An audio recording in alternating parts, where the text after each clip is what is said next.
Android handhelds are probably one of the most overlooked sides of the handheld gaming scene, and I get it. Compared to the flashy Windows handhelds with high-end specs, they seem kinda tame. But for me, they represent something way more important. You've got affordable options like the Retroid Pocket 5 and premium ones like the Odin 2 Portal. Both of them run Android, and that instantly unlocks a whole world of convenience. No need to tinker with Windows updates, compatibility issues, or annoying driver setups. You turn it on, tap your game, and you're in. That kind of simplicity, it's underrated. Both the Retroid Pocket 5 and Odin 2 Portal come with their own custom launchers, and they honestly make the whole experience feel way more like consoles like PSP and PS Vita. You're not digging through Android menus or app drawers. Instead, you get a clean, simple interface that boots straight into your games and emulation libraries. With handhelds like Retroid Pocket 5 and Odin 2 Portal, you can organize your libraries, set custom artwork, and even tweak performance settings. And then it goes further than that. Both the Retroid Pocket 5 and the Odin 2 Portal are light, comfortable, and built for long sessions.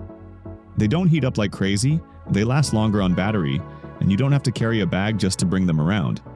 Retroid Pocket 5 can handle emulators up to PlayStation 2 with ease, and the Odin 2 Portal? It's eating Switch titles and streaming PC games like it's no big deal. Thanks to Android's flexibility, you can hop between emulators, cloud streaming, native apps, and even console-level experiences through services like GeForce Now or Xbox Cloud. Both can run old-school Windows games pretty well too. That's something that honestly caught me off guard. Running Windows games like Hollow Knight or Ori on Android handhelds. Yep, that's a thing now, thanks to Winlator. If you haven't heard of it, Winlator is an emulator for Android that brings Windows games to Snapdragon devices using Wine, Vulkan, and a bunch of wizardry I won't pretend to understand fully. What matters is it works. Both the Retroid Pocket 5 and the Odin 2 Portal can actually handle these 2D side-scrollers pretty well. We're talking Celeste, Hollow Knight, even Ori and the Will of the Wisps. These are all games that weren't meant for Android, but here they are, running surprisingly smoothly with the right settings. The Odin 2 Portal, thanks to that beastly Snapdragon 8 Gen 2, obviously performs better. You get higher resolutions, more stable frame rates, and less fiddling to get things running right. But the Retroid Pocket 5 still holds its own.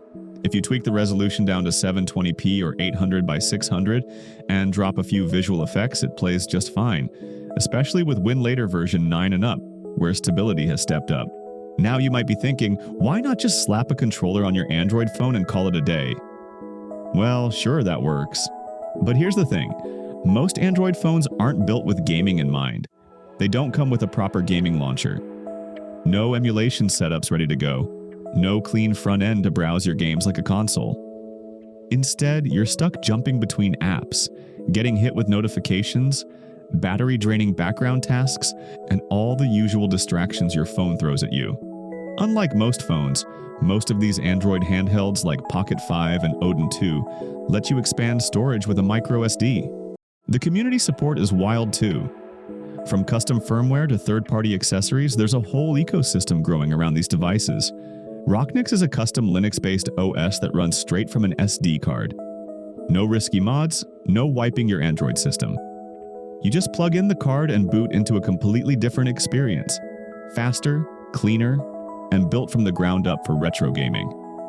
On the Retroid Pocket 5, it unlocks stuff that stock Androids simply can't.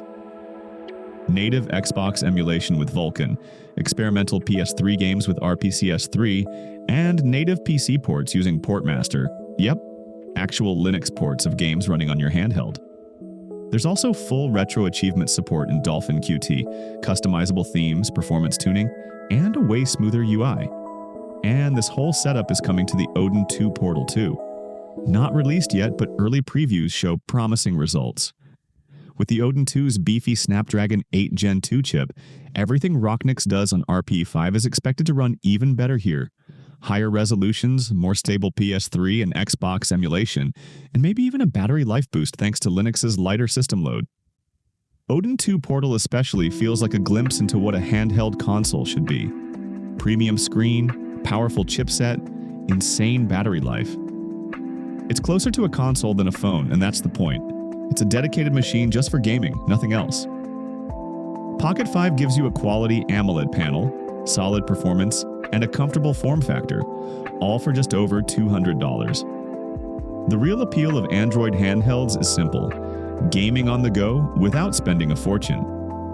Not everyone wants to drop $700 on a handheld just to play a few hours a week.